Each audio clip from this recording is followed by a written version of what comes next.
옛날 아주 깊은 숲속 어느 성에 아름다운 소녀가 살고 있었어요. 늘 혼자여서 외롭고 심심했던 소녀는 어느 날 함께 놀 친구를 찾아 성 밖을 나섰답니다. 하지만 아무리 좋은 선물을 내밀어도 누구도 그녀를 받아주지 않았어요. 소녀는 나중에야 그 이유를 알게 됐죠. 죽음의 그림자를 끌고 다니는 괴물. 사람들은 소녀를 그렇게 불렀어요. 괴물이다. 괴물. 세상 모든 이들에게 단단히 화가 난 소녀는 뭔가 분풀이 대상이 필요했어요.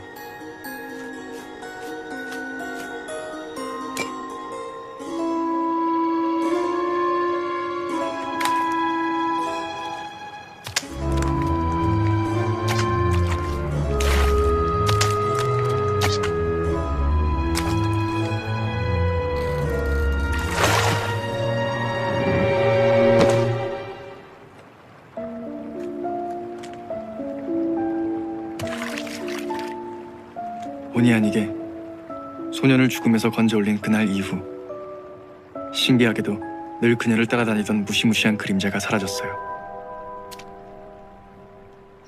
대신 소년이 그녀 뒤를 항상 따라다녔죠.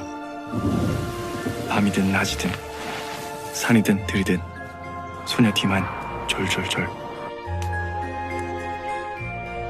화창한 어느 날 소녀가 물었어요. 얘, 너는 늘 내 옆에 있어줄 거지? 그럼 난 절대 도망치지 않아. 이래도?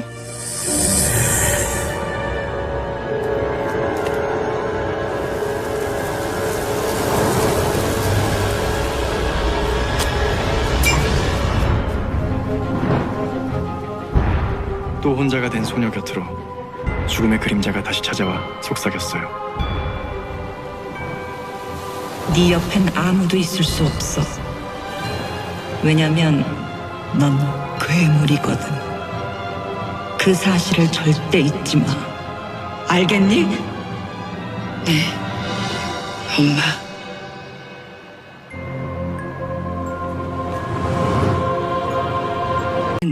오늘도 끔찍한 악몽에서 깨어났어요.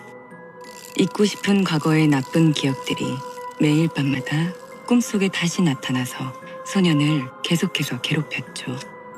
잠드는 게 너무나 무서웠던 소년은 어느 날 마녀를 찾아가 애원했어요. 마녀님, 제발 다시 악몽을 꾸지 않게 제 머릿속에 든 나쁜 기억을 모두 지워주세요. 그럼 당신이 원하는 걸 뭐든지 드릴게요. 세월이 흘러 어른이 된 소년은 더 이상 악몽을 꾸진 않았지만 어찌된 일인지 조금도 행복해지지 않았어요. 붉은 보름달이 뜨던 밤, 소원의 대가를 받기 위해 드디어 마녀가 다시 그 앞의 모습을 드러내자 그는 원망 어린 목소리로 외쳤어요. 내 나쁜 기억은 모두 지워졌는데 왜 난 행복해지지 못한 거죠? 그러자 마녀는 약속대로 그의 영혼을 거두며 이렇게 말했어요. 아프고 고통스러웠던 기억, 처절하게 후회했던 기억, 남을 상처주고 또 상처받았던 기억, 버림받고 돌아섰던 기억. 그런 기억들을 가슴 한구석에 품고 살아가는 자만이 더 강해지고 뜨거워지고 더 유연해질 수가 있지. 행복은 바로 그런 자만이 쟁취하는 거야. 그러니 잊지 마. 잊지 말고 이겨내.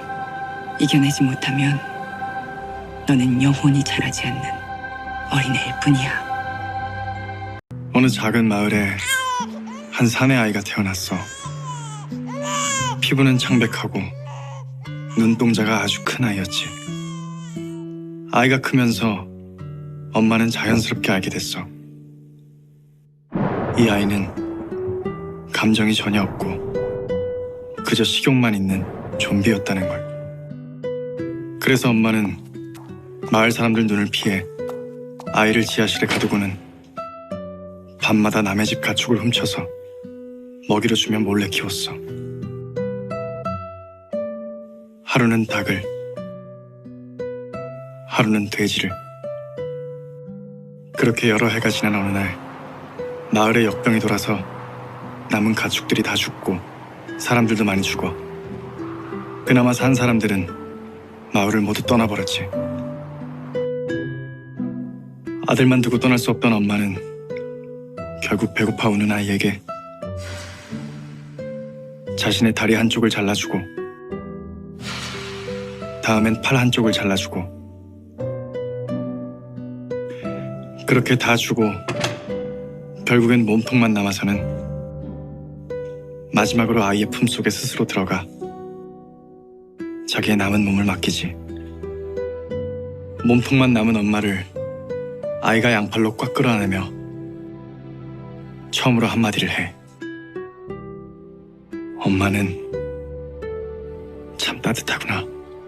푸른 수염을 가진 백작이 거대한 성에 홀로 살고 있었어. 어서 와. 그는 엄청난 부자였지만 푸른색 수염을 가지고 있어서 모두가 그를 두려워하며 피했지. 그러던 어느 날 한 가난한 여인이 푸른 수염의 신부가 되겠다며 그의 성을 찾아왔어. 푸른 수염은 너무나 기쁜 나머지 각 방마다 들어있던 금은 보화를 아내에게 모두 선물로 내어주었지. 하지만 딱 하나, 지하실에 있는 방. 그 방만은 절대 열어선 안 된다고 경고를 해. 하지만 호기심 많던 아내는 결국 남편 몰래 그 비밀의 문을 열고 말지. 그 방 안에 뭐가 있었는 줄 알아? 죽은 여인들의 시체가 쭉 벽에 걸려 전시돼 있었어. 그동안 푸른 수염의 경고를 무시하고 방문을 몰래 열었던 아내들의 처참한 최후였던 거지. 옛날에 자기 마음을 꽁 잘 숨기는 어린 개가 한 마리 있었습니다. 정자나무 밑에 묶여 살던 개는 꼬리도 잘 흔들고 재롱도 잘 부려서 마을 사람들에게 봄날의 개라고 불렸지요. 그런데 낮에는 아이들과 한창 잘 놀던 개가 밤만 되면 낑낑 하고 몰래 우는 게 아니겠어요? 사실 봄날의 개는 묶인 목줄을 끊고 봄에 들판을 마음껏 뛰어놀고 싶었답니다. 하지만 그럴 수가 없어서 밤마다 슬프게 울어댔지요. 낑낑. 어느 날 봄날의 개에게 마음이 속삭이듯 물었어요. 예, 너는 왜 목줄을 끊고 도망가지 않니? 그러자 봄날의 개가 말했습니다. 나는 너무 오래 묶여 있어서 목줄 끊는 법을 잊어버렸어. 부잣집에 예쁜 아기가 태어났습니다. 목련꽃처럼 하얗고 어여쁜 아기를 너무나 사랑한 엄마는 아기를 위해서라면 햇님 달님도 따다 주겠다고 맹세했지요. 아기가 밥을 먹기 시작하자 엄마는 뛸 듯이 기뻐했어요. 아기야, 이젠 엄마가 다 먹여줄게. 입을 크게 벌려. 아, 해보렴. 아기가 걷기 시작하자 엄마가 헐레벌떡 뛰어왔지요. 아기야, 엄마가 업어줄게. 어서 등에 업히렴. 필요한 모든 걸 다 해주며 완벽하게 아기를 키워낸 엄마가 말했어요. 사랑하는 나의 아기야, 엄마는 좀 쉬어야겠구나. 이제 네가 내게 먹을 것을 좀 다오. 그러자 아기가 말했어요. 엄마, 나는 손이 없어요. 한 번도 써보지 않아서 없어져 버렸네요. 그렇다면 나의 아기야, 나를 좀 업어주렴. 다리가 아프구나. 그러자 아기가 말했어요. 엄마, 나는 발도 없어요. 엄마 등에 엎여 사느라 땅을 밟은 적이 없거든요. 대신 저는 입이 아주 크답니다. 하고 커다란 입을 쫙 벌렸지요. 그러자 화가 난 엄마가 소리쳤어요. 이제 보니 너는 내 완벽한 아기가 아니라 쓸모없는 아기로구나. 받아먹을 줄만 알고 할 줄 아는 게 없는 실패작이야.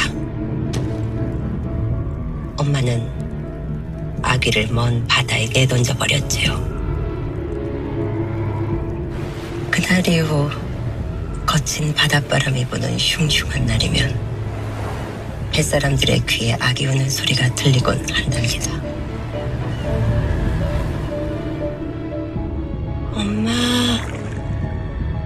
엄마, 내가 무엇을 잘못했나요? 나를 다시 데려가 주세요. 나를 다시 데려가 주세요. 가난하지만 의 좋은 형제가 살았어. 추수철이 돼서 쌀을 수확했는데 형은 동생네 살림이 걱정돼서 밤에 몰래 쌀가마니를 짊어지고 동생 집 앞에 가져다 놨지. 같은 날 동생도 식구가 많은 형네를 위해서 자기의 쌀가마니를 짊어지고 형 집 앞마당에 몰래 내려다 놨어. 아침에 일어나 보니 당연히 쌀가마니가 각자 마당에 그대로 있었겠지? 이상하다 생각한 형제는 밤에 또 쌀가마니를 짊어지고 가서 서로의 집에 내려놨어. 그렇게 몇 날 며칠을 서로 계속 반복했지. 이 동화의 교훈이 뭔지 알아? 의 좋은 형제는 꼭 한 집에서 살아야 개고생을 안 한다.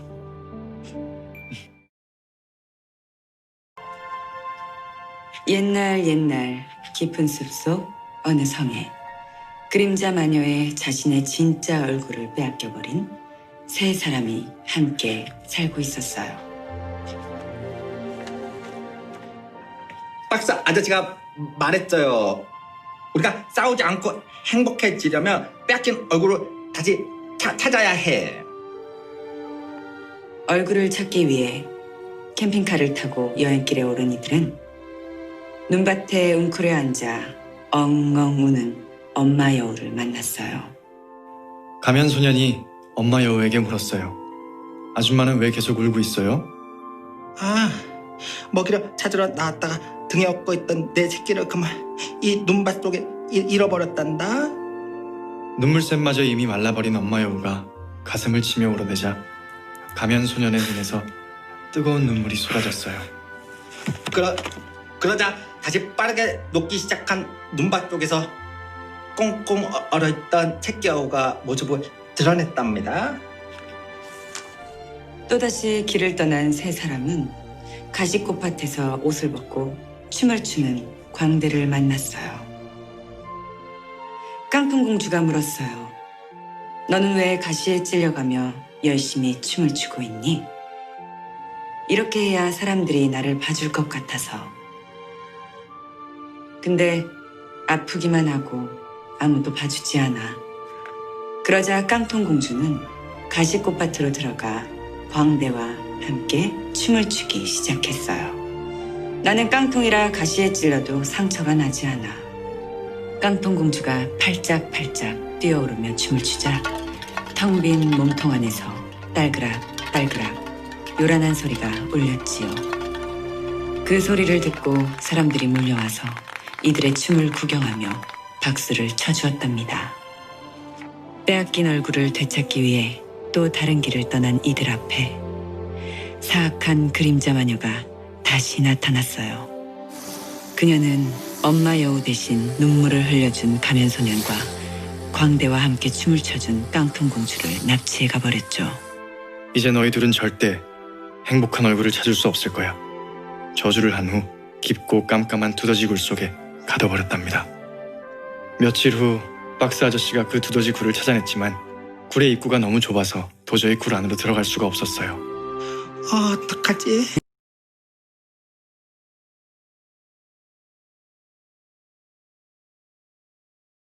소년의 목소리가 들려왔어요. 아저씨, 우리는 걱정하지 말고 멀리 도망가. 곧 그림자 마녀가 돌아올 거야.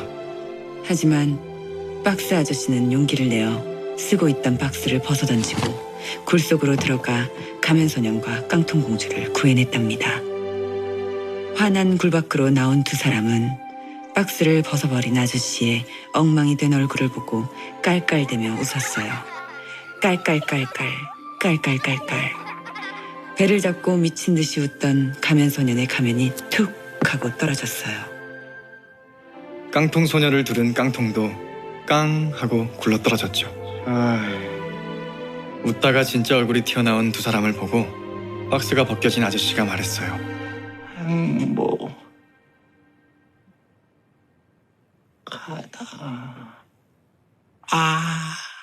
행복하다.